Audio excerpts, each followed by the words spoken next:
Hello, so good day, GA format students. Today's discussion is what we call the mathematics is mathematics as usual language, useful language. Sorry. So I'll just leave to you what is mathematics as a language, then um, composition of language, no, a grammar, vocabulary, then we'll go on the language of sets. So when you say sets, take note that this one, it is a collection of well-defined unique objects. So when you say well-defined unique objects, they are visible and at the same time unique, distinct object. They have the same characteristics. Okay.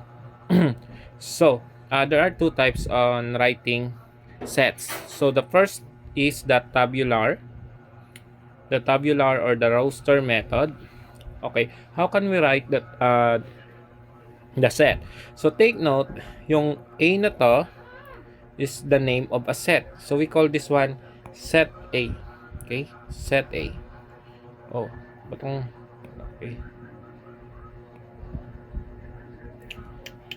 Okay naman nun. Okay. So, another one is, let's say, yung B. Si set B contained of this number 1, 2, 3, 4, 5 to 10. And take note that kung may makita ka mo nga this one, tatlo ka pintok, it means ini that is continuous. Okay? Continuous ini. So, ang tatlo sini, it means diyaw, from 1, 2, 3, 4, hasta until kay 10, or 1, 2, 3, 4 until 10, it means sini, hasta kay 10. Ang set B. And si C naman, set C, we call set C yung capital, take note the capital letter, the capital letter, amo na name sang set ta. In capital letter. Name is on capital letter. So take note of this one. Name of a set. So set C has 5, 10, 20, and so on. So it means na diretso siya 25, 30, and so on and so forth. So kumbaga wala naga and continuous. Yung D naman, V, W, X, Y, Z.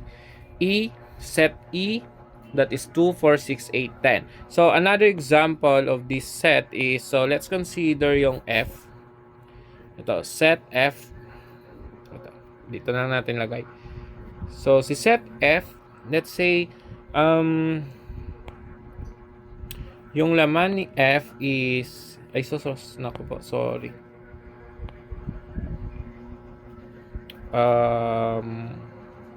Ito. Ganito na lang. A, B, C, D, as until kay Z, hanggang kay Z. Take note, when it's a tabular method, ito, we write this one in listed down. We list all the elements. So, tinatawag natin yung laman nito na elements. Mga elements ito. Okay? So, let me erase na lang nito. And then, another way naman to write the sets is descriptive. When you say descriptive or a role method, from the word descriptive, we describe. Now, we describe the set. So, for example, how to read this one? So, set A is the set of vowel letters in English alphabet. So, eto daw, if we write this one sa kay tabular, ito ay A is equal to or a set or a collection of vowel letters. So, ano ba yung mga vowel letters? A, E, I, O, U. Okay? So, ito yung mga, ito sa tabular, ito naman sa call this one sa descriptive. Okay, yung B naman, B is the set of first 10 counting numbers. So ano ba yung mga first 10 counting numbers dito? Yung B. So yung B na yan is let's say that is 1 2 3 4 na 5 6 7 8 9 and 10. So yung first counting 10 na first 10 counting numbers, ito yung set B. Set C naman, so set of numbers that are multiples of 5. So take note, when you say multiples of 5, it refers to a number. So yung number na yon hindi hindi na specific, which is we can say negative 5, negative 15. So hindi pwede yan.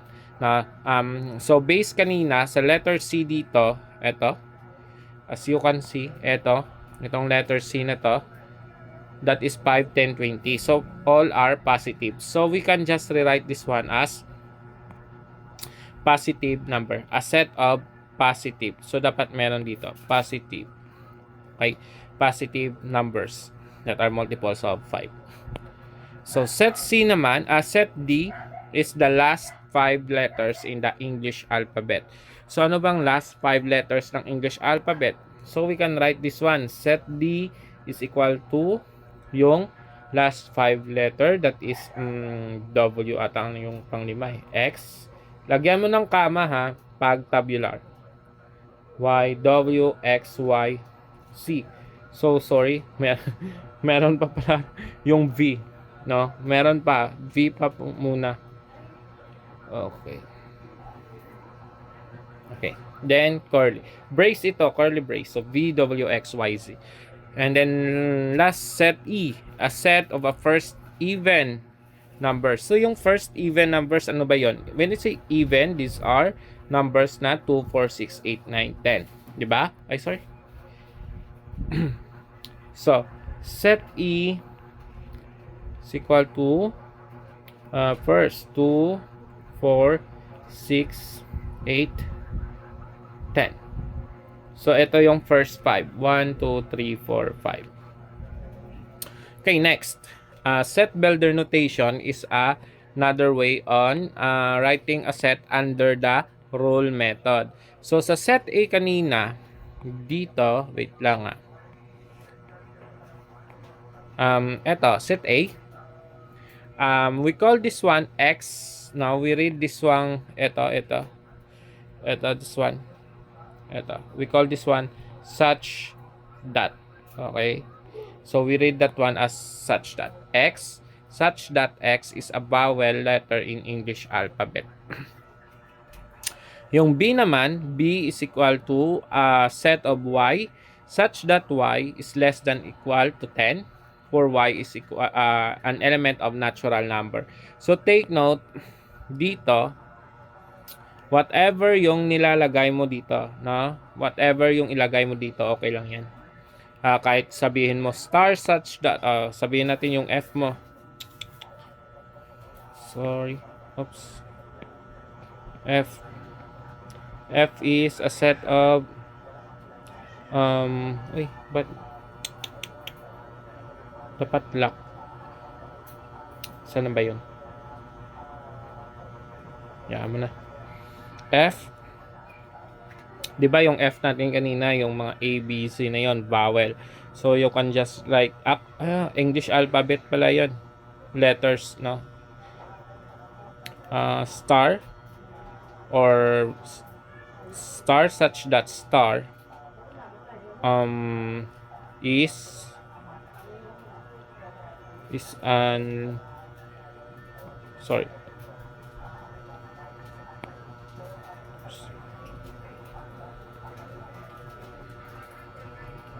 It's not is a letter, sorry, R pala.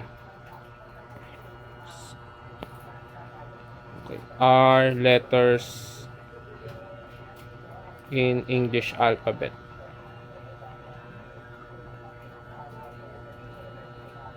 Oops. Okay. Tapos close natin. Yan. So we can just star such that star, ito, star such that star are letters in English alphabet. Ito naman yung E. V such that V is equal to 2n kasi yung 2n na yon even kasi. So every natural number pag we-multiply yung 2 magiging even number na. First 5 lang naman for n is less than or equal to 5 for such that n is an element of natural number. Or you can just say na lang na ano gaya nito. So kind of sets. Ano ba yung kind of sets na to? First is finite sets. So when you say finite sets, ano ba si finite sets? So a sets with countable elements. So yung mga elements na yan, eto 1, 2, 3, and so on until kay 100. So yon yung mga sets na yan. Yung B naman, B is x such that x is a positive integer less than 5. So ano ba yung laman ni B?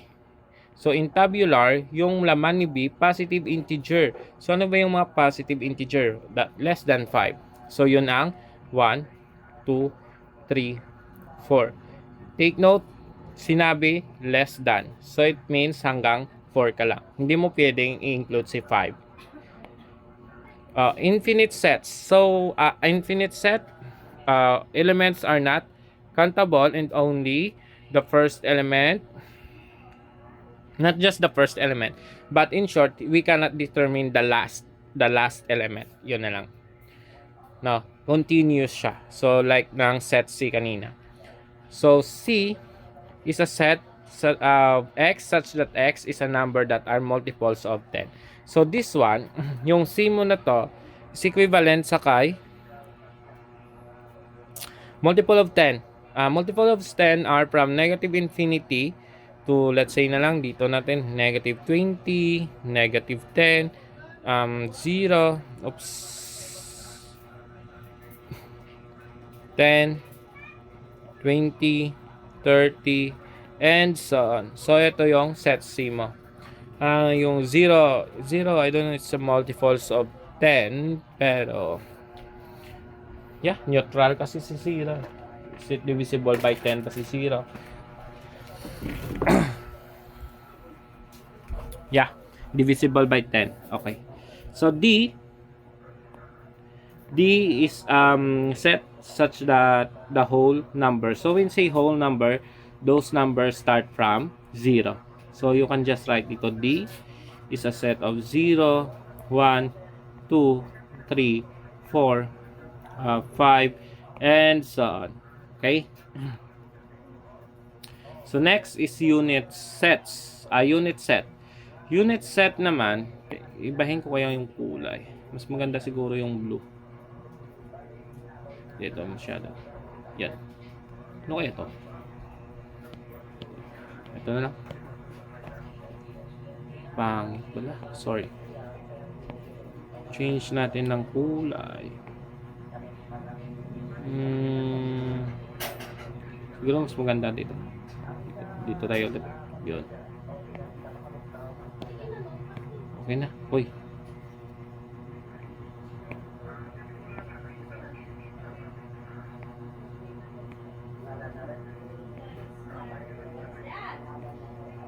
Yan. Ang iya. Tunan tayo. Okay. Ito. Pangit kasi ng itim. Okay. Unit set. So when you say unit set, from the word na unit, unit, nag-isa, no? That one contains only one, or we call it singleton sa iba, no? Ibang book, sa higher book ng mathematics. Set E is a rat. Yon. Laman nito, element niya 1 lang, yung rat. Yung F mo naman, element ni F is X. Okay? So kung single ka, you are a unit set. Okay? Singleton, yan tawag. When you say empty set naman, para naman to sa mga nagkabilang buhay. In short, hindi na sila no element. Wala na talaga. Empty set or a null set. Denoted by ito and this one. Let's say, set I is a set is X such that X is 100-year-old student in mathematics class. So, This one is possible.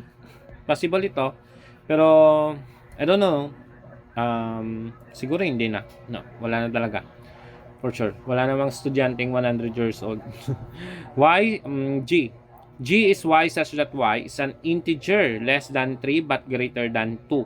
So, integer less than 3 but greater than 2, ano ba? Wala naman. Sa gitna na eh, no? Kasi yung mga integer na yan, that is a set of Z, which is from negative infinity, negative 3, negative 2, negative 1, 0, 1, 2, 3, and so on. So, ito yung mga set ng integer. Now, ang sinabi is between 2 and 3. So, wala namang number na integer between 2 and 3. So, therefore, yung J mo, if you write in tabular method, you can write this way. Yan. Or you can just write, ayan, null set. Subset. Ang subset naman, given set A, given the set A, tapos, set B, A is called subset of B if and only if every element of A is an element of B. So, example, that is denoted by this one. No? And so, A is a subset of B. So, ganyan mabasahin yan. A is a subset of B. Okay. So, as you observe, set A has an element of 4, 5, 6, 7, 8. Yung set B naman, 4, 5, 6, 7. C, 7, 8, 9. So, kung titignan mo, lahat ng element ni ni set B ay nandoon kay A. Eto, same sila. So, this one, masasabi mong CB is a subset of A. Yan. This is how to write this one. Yan. B is a subset of A. So, ganyan din how to read this one. Okay? So, C. Ano naman si C? Si C naman is a set contains 7, 8, 9. So, as you observe, meron ba kay B? Yeah, 7.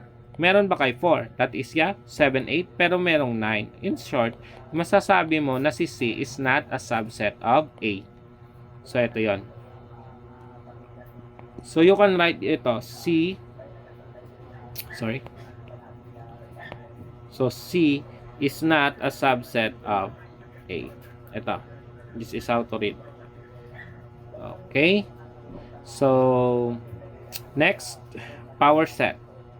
So, when you say power set, is a collection of all subset that is denoted or this formula 2 raised to n, where n is the number of elements of a set. So, example, yung A mo is equal to a set or has an element AB. So, the power set of A is P of A is equal to this one. So, paano naging ganito? A, B, AB, and null set. Take note na si null set,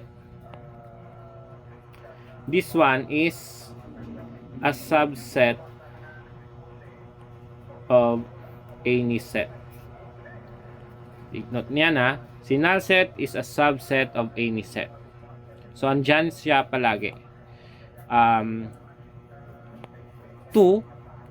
So, ilan yung element? Dalawa, A and B. So, 2 raised to 2. Ito, dito tayo nagagaling. 2 raised to n. Ito, 2 raised to n. Then, 2 raised to 2. Kasi naging, yung n mo naging 2 kasi dalawa yung element.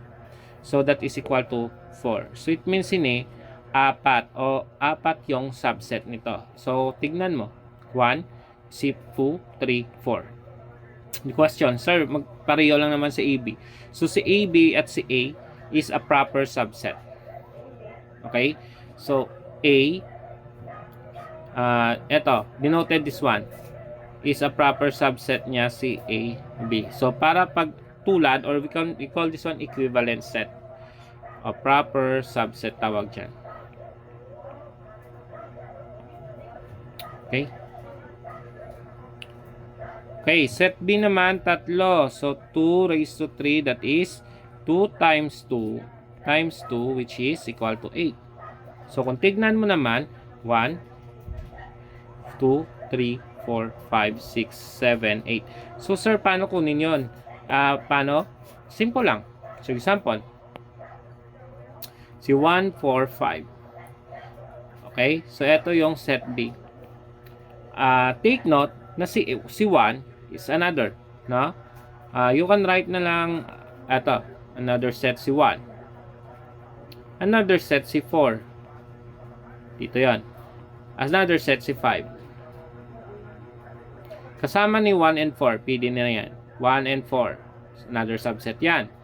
4, 5, another subset din yon. 4, 5. Yung tanan, lahat. 1, 4, 5.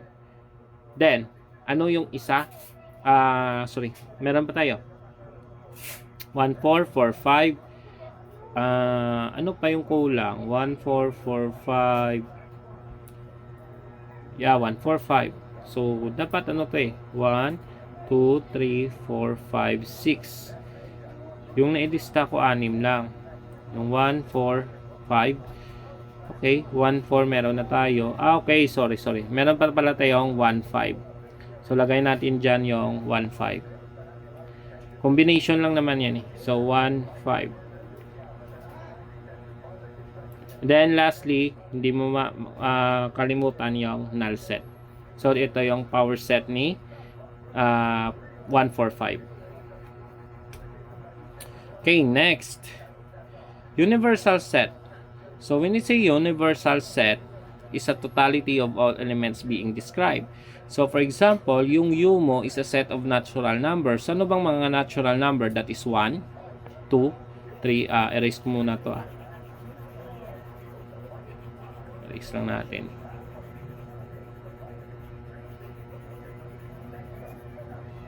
Okay. So that is equivalent to ISOS 1, a set of 2, 3, 4, and so on. Continue kasi yan eh, hanggang 1 million, 1 billion, whatever yan. Kasi continuous. Si P naman, 1, 3, 5, 7, 9, 11. So anong mga number yan? These are odd numbers. So, mga odd numbers to. Ito yung binabasihan mo. Yung Q naman, yung mga even numbers. So, even numbers ito. Ito naman, 3, 6, 9, 12, 14, 16. So, these are number yung mga composite. Yun si composite, yung mga numbers na pwedeng more than 1, yung factor. Itself, yun. 1 in itself. Kasi pag 1 in itself, prime yun eh. So, let's say naman, Z. Sorry, not Z na double Z. Z. What if, ano yung Z? Si Z, let's say, sabihin natin si Z yung set of alphabets. A, B, C, D, and so on, hasta kay Z. So, ito can be considered as universal set. Okay? Kasi pangkalahatan yung lahat. Alphabet. English alphabet letters talaga to. So, lahat. Pangkalahatan. Kung tawag nga universal eh. Okay? So, cardinality. When you say cardinality is a cardinal number of a set. Number of elements yan. Kung pila kabilog or ilan ba yung elements ng isang set. So, take note, this cardinality is finite lang yung madi-define nito. If infinite, so you can just write infinity. Or, wag na natin pag ano niya yung infinity. So, refer lang tayo dito kay finite. So, yung mga finite na to, tulad nito, denoted siya ng NA na yan. Ito. So, yung A, E, I, O, U. So, this one, ilan ba yung, yung element?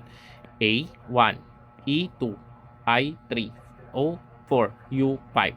So, 5 element. So, yung cardinality ni A, you can write this one, N of A is equal to 5. Or cardinality of A is 5. Ito, X such that X is a positive integer less than 7, which can be written as 1, 2, 3, 4, 5, 6. Take note, sir, hambal 7, pero less than siya. less than 7. So, yung mga number daw na mas maliit kay 7. Hindi yung sinabing, hindi sinabi na positive integer less than or equal 7. Wala, hindi sinabi. No? Sinabi lang is before, kumbaga less than kay 7, yung mas liit kay 7. So, ito yung mga positive numbers na mga maliit kay 7. So, ilan ba yung cardinality? Siyempre, 6. So, the cardinality of B is 6. Okay.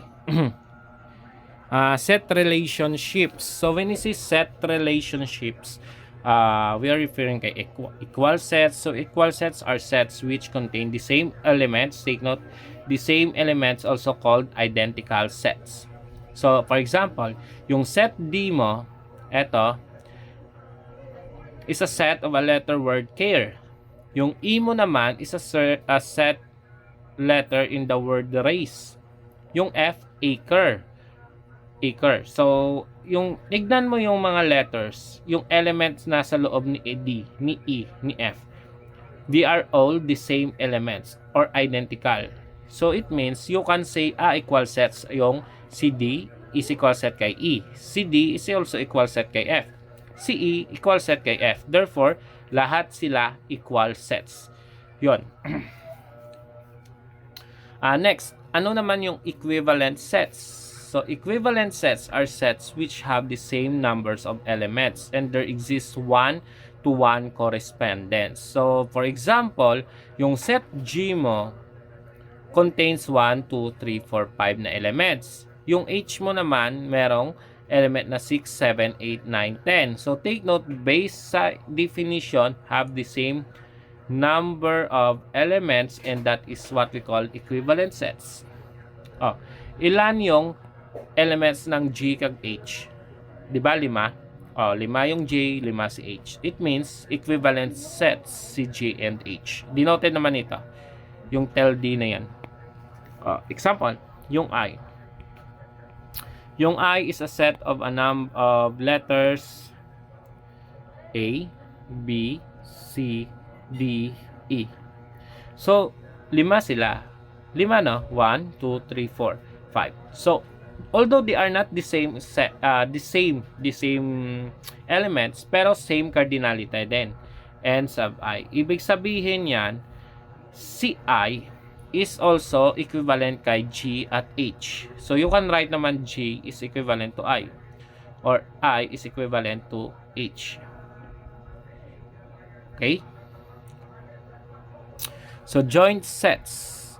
So, when you see joint sets naman, eto, are sets with at least one common element. So, let's consider yung L. Set L has an element 1, 2, 3, 4, 5.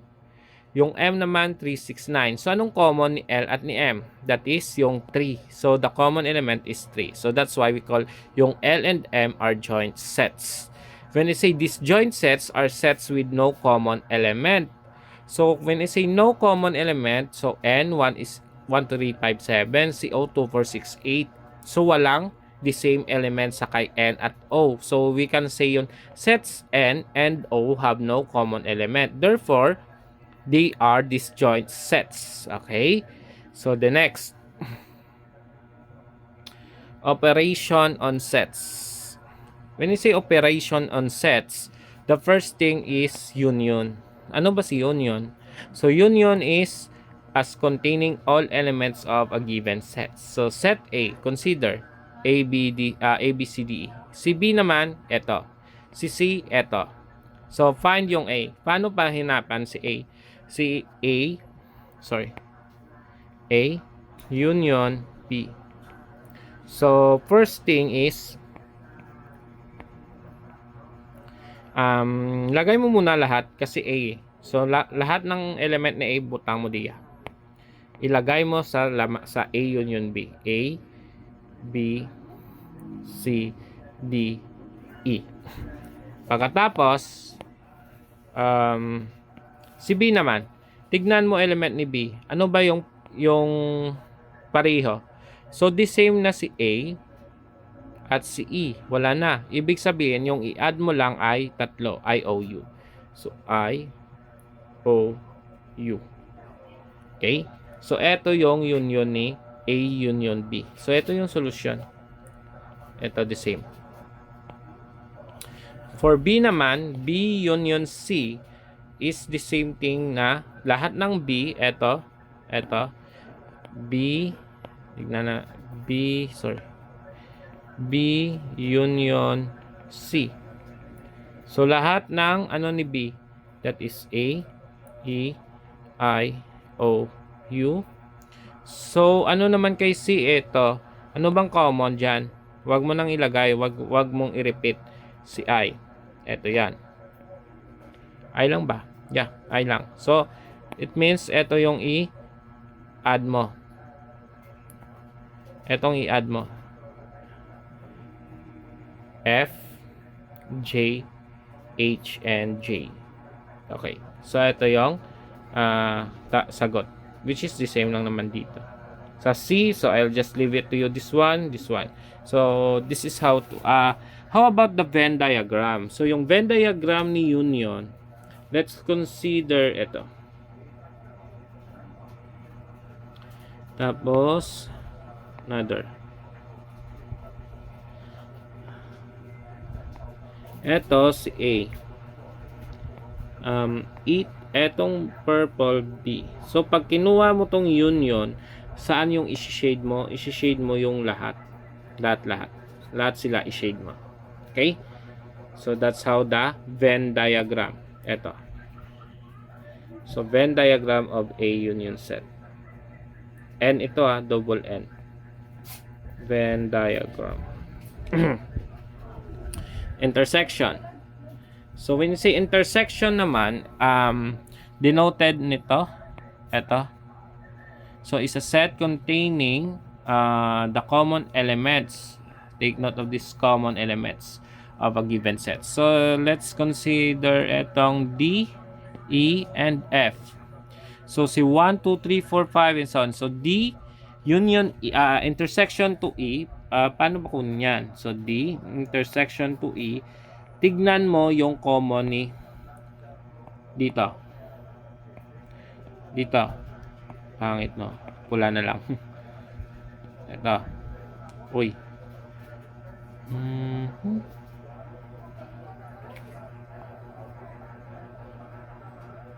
Yeah. So, si D, mayroong 1, 2, 3, 4, 5. Si E, mayroong 2, 4, 6, 8, 10. So, ano bang common? Ang common is si 2, si 4.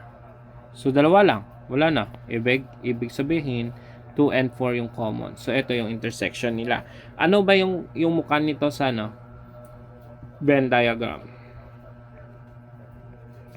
So, Venn diagram, yung mukha nito is ito. So, let's say itong set D. Lakihin pa natin. Okay, sorry.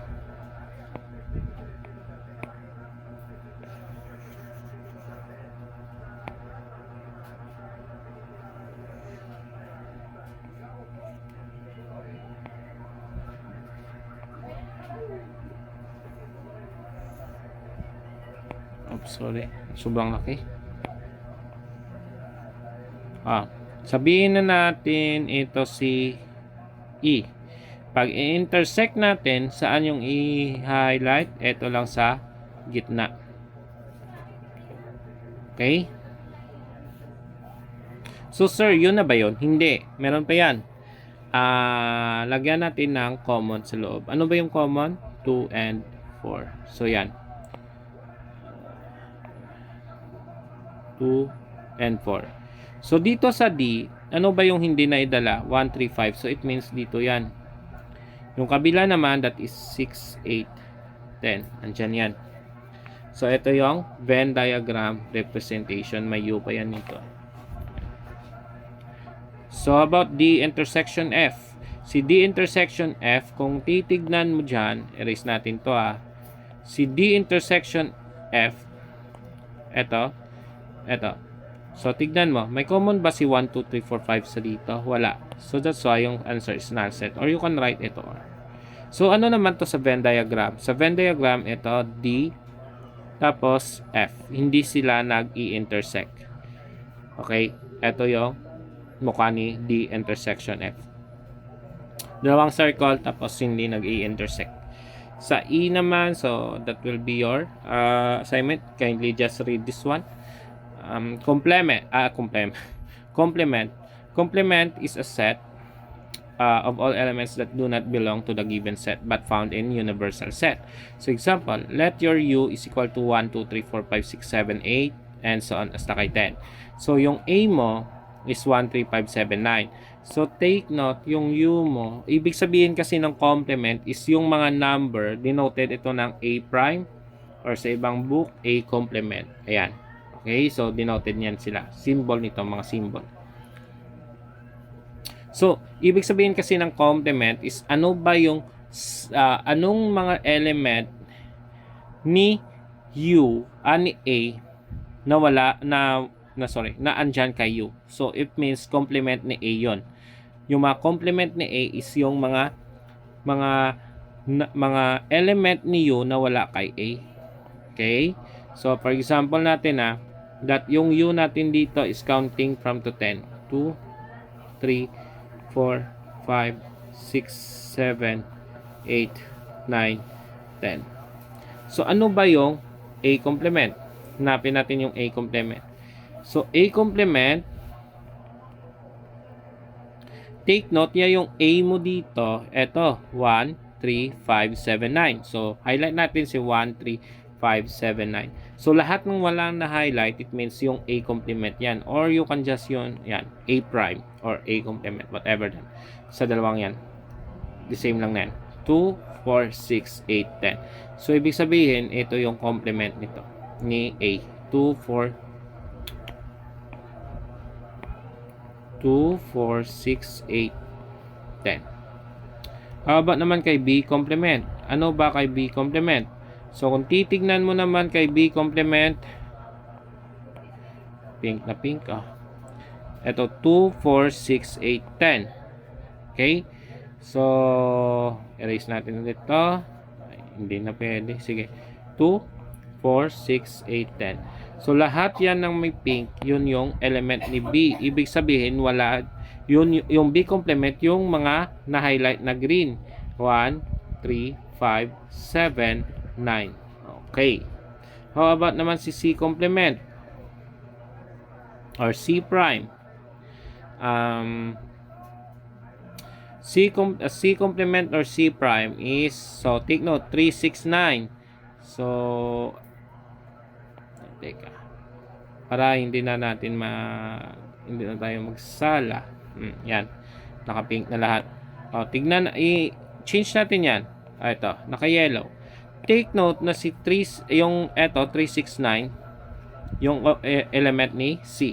So ano yung mga complement niya? Yung wala si C na meron kay U. So kunin mo muna si 3, 6, 9. So lahat ng hindi na highlight, yun yung element ni C, which is ni C complement. That is 1, 2, 4, 5, 7, 8, and 10. So that is the complement ng sets. So, next is the difference. When you say difference naman, is the difference of A and B or relative complement of B with respect to A. So, denoted by this one, A minus B. So, is the set of all elements. Kumbaga, pag A minus B, ito, lahat ng element ni B na kay A kunin. Yung matitira, yun yung answer. Okay? Pag B minus A, lahat. Okay? Okay. So, pag B minus A, lahat ng element ni B kunin kay, lahat ng element ni A kunin mo kay B. Okay, example nito. Ito. Si A, 1, 2, 3. Si B, 3, 4, 5, 6. Pag A minus B, kunin mo yung, ano bang element niya? 3, 4, 5, 6.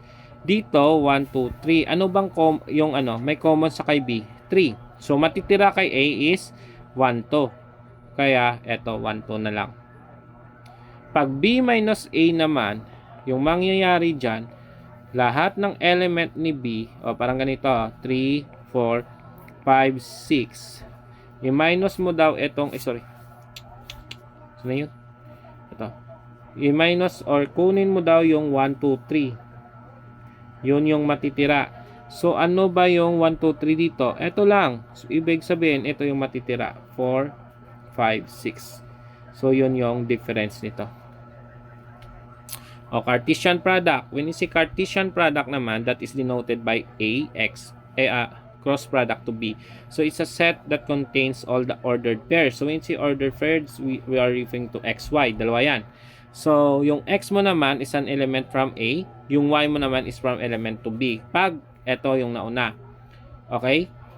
Take note na. So, example, pag A to B, find this one. A cross product to B. So, yung 1, 2, 3, wait. Sorry. So, yung 1, 2, 3, yung mangyayari dyan, eto, pair mo dyan. 1, 4. Okay, tapos si 2 naman, i-pair mo dyan. Yun yung mangyayari dyan. Tapos si 3, pair mo dyan. Ito, yun. Okay, so from 1,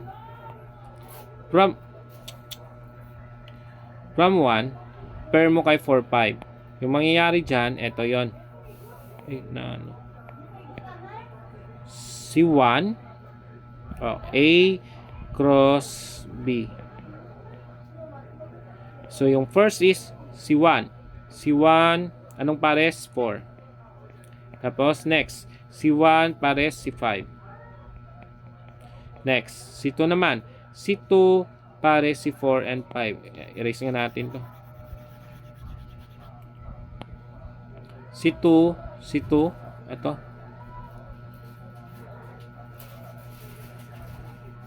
Sorry. Lock natin. Yan. Okay. C2. Sorry, saan ba tayo dito? C2, pares mo kay 4. Yan naman na yung next eh. 2, 4. Tapos, 2, 2, 5. Okay. The next, 3, 3, 4. Tapos next, 3, 5. Okay? So, ito yung lahat ng set ni cross product of A and B. How about naman kay B cross product of A? So, babalik na rin natin. Dito tayo magkukuha ng first term, tapos second term. Ito kasi dito yung first term, yung B. So, yung B naman natin is 4. Tapos, set mo kay 1. Si 4, set mo kay 2. Si 4 again, set mo kay 3. Tapos lastly, kay naubos na natin sila set kay B, kay A, si 5 na lang ang second element. 5 set mo kay 1. Si 5 pares mo to kay 2. Si 5 pares mo ulit kay 3. And that's the elements ni B and A. How about kay C naman? So si C naman, B and C, ang nangyari, dito tayo kay B mag-una, kay si B ang nauna. Kuha. Si B ang nauna, so B tayo. Kay B tayo mag first element, second element si C. So si 4, pares nito M. Si 4, pares nito N. Tapos next, si 4, pares niya ulit si P. Tapos next is si 5. Pares niya si M. 5 pares nito N. 5 pares nito si P. And that's it. This is the set of cross product ng A, B, and C. So that's it for we will just continue our discussion next meeting.